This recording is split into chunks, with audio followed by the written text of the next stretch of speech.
Okay, guys, thanks for the time. Clint, it's a pleasure, an honor. Yeah. You're a genius. And the first question is, what was your first reaction when you read the real story of Richard Jewell? What do you like about this story? What do you choose this story for a new film?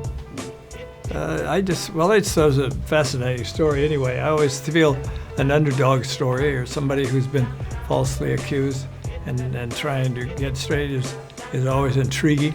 This one was one, especially when the subject in there had been crowned as a hero, and then 3 or 4 days later, he's not so heroic, and then many weeks of living under suspicion. It's just stuff made for a dramatic film. Mm-hmm. And I think he's a very sympathetic person, lived with his mother. He was a good citizen, tried his best, sometimes overly, to the point of stopping cars and doing things like that. Mm-hmm. But he wanted to be a police officer. Mm-hmm. He wanted to be a good police officer. And his goodness was not rewarded by the events that went along.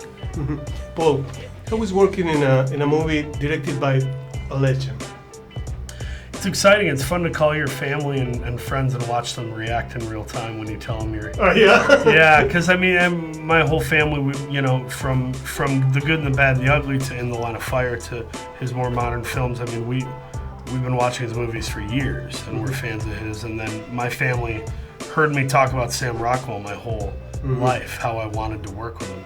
So it's such a dream scenario, and like I've said to many reporters, and not to be redundant, but it could have been a really harrowing task and could have been really scary and daunting would be the word. But it wasn't daunting because we were all on the same page telling the same story. And there were no egos or sort of people shoving people around trying to take control. It was us showing up every day as a team and going, how do we find the good stuff? How do we get to the good stuff? And oftentimes that would involve everybody from Steve Campanelli, our brilliant camera operator, to our set design, and even into post-production with Joel Cox, who's worked with Clint for years. You know, it really takes a village, and it was nice to have a really good village. You know? Yeah, it's true. Congratulations for the movie. Thank you. And the first question is, what do you know about the story of Richard Jewell before the film, before the script? I knew very little. He knew more. He remembers more of it than I do. I remembered it pretty clearly, and I remember just thinking, watching the whole kind of up and down of it all happen, and thinking, what a terrible experience to go through. But mostly, I remember when they finally caught Eric Rudolph, the guy that actually planted the bomb and then went on to plant 4 more bombs. I remember when they caught him, and everybody, it was kind of second-page news, because 9/11 had happened. And they kind of forgot about this guy. And I was like, wow, that's a real shame. That guy never got an I'm sorry, he never got a my bad. And I hope this does a little something to correct the record. It's a shocking story. How was your first feeling when you read the script about the story? Oh, I loved the relationship between Bobby and Richard. To me, it was so real and so empathic, and learning that she had 2 miscarriages, this was her only son, and the injustice that was done to him, the helplessness that she felt, was all so profound when I first read it. And of course, I wanted to do the film because of Clint Eastwood and, these guys, but Billy Ray's script was just magnificent. And how is working with a legendary filmmaker like Clint Eastwood? A dream. Yeah.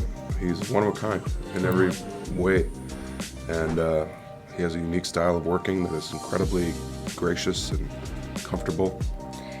You know, when you work on stage, they call it a play, and when you work on film, they call it a screenplay. Even in French, it's jouer. You play a role. And he makes it possible for us to play. We play the scene, but then he lets the camera go on and on, so we continue to play with each other. And in doing that, we even make the roles more rich for ourselves in terms of, the connections we make. And how much improvisation is possible to do with a director like him?